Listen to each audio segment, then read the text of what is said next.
Hi guys, it's me Tarzo here today. Today we're reading fanfiction of listener X Antiseptic. I'm the person who ships dog YouTubers with people. I'm sorry, I just like this.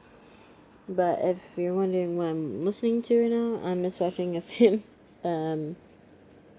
Just trying to find music to play with while reading fanfiction to you guys. And so you don't have to worry, you can't hear it except for me. Yeah. So you can see what the reader had to say. So this chapter is called Taken. It was a trying day in college today. Test after test had worn your brain out. You decided to head to the bar to help life your I can't say that word. You walked there because it was only a block away from your apartment. On your walk, you felt as if you were being watched. You looked around, but no one was there. You shook your sword and continued walking. A few hours later, you stumbled out into the sidewalk. It had to be like 3 a.m. You stumbled around trying to catch your footing. You learned for yourself as you looked up. Your vision slightly blurry, but you saw a tall, pale man with green hair and dark green eyes. He smiled, wagging smile toward you as he slid you with his strong grip on your arms. Whoa there, lass. You almost fell. Yeah, I guess I didn't. Surely your words. Many of you're quite drunk. Man, you're quite cute, you said as you tapped his nose. He smiles and put a clothes over your mouth and nose. You tried to struggle away, but he was much stronger than you, and whatever was on the clothes made you very dozy. You looked into his dark eyes, where his eyes were normal to be white. They were just pitch black. His left eye was strange color green color. His face was the last thing you saw as you blacked out.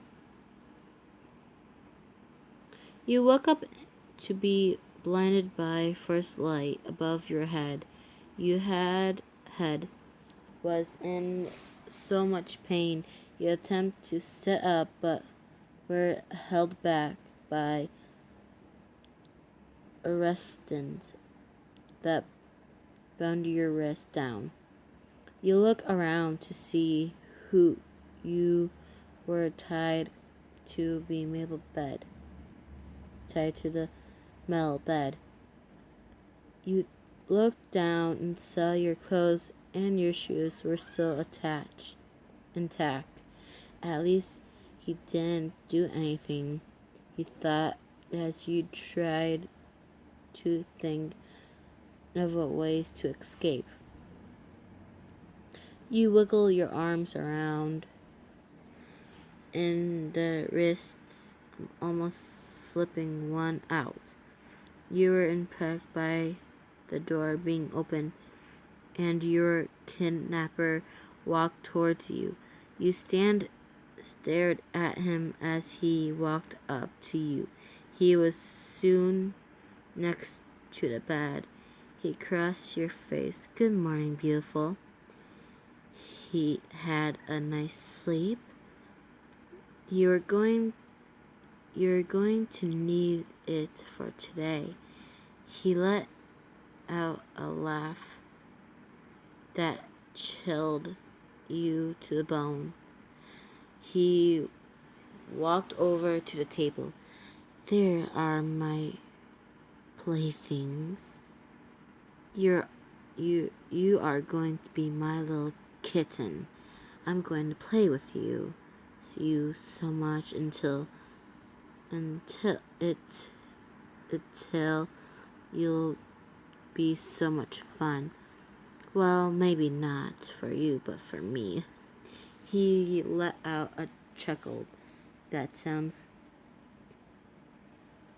gitchel,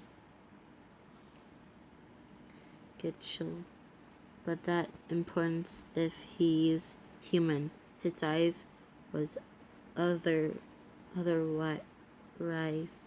with he can catch a glare.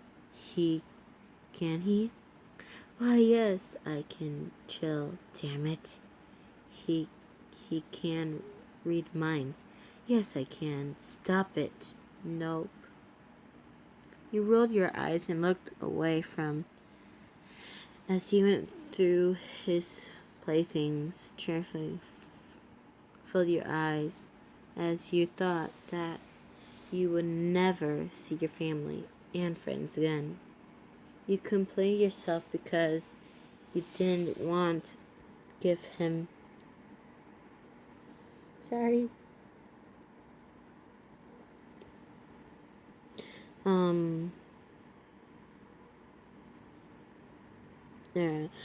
of him singing to you. He, human and sickening, true, while he picked out his weapon. You decided you should play along in this shame. "So, you know my name, but I don't know yours. It's Antisepticeye, and you better get used to it. You'll be screaming it for a few months." You gulped at the thought of what should happen. Suddenly, Auntie hopped over to where you were. "No," he glanced. He's just glancing across the room. You tried to warm your mind around it, but to no use. Auntie crossed over you with a batch of knives. "I love knives. Knives are my favorite," he said as he gets closer to your face. When he talked, you noticed fangs in his mouth. You're surprised that the knife against your cheek, it was just enough to bleed and probably leave a scar. You finished a little, but he held in your tears. You were not about to give him the surface. He knows this. Why don't you just break for Auntie? It'll make this a hell of a lot easier. You shook your head no.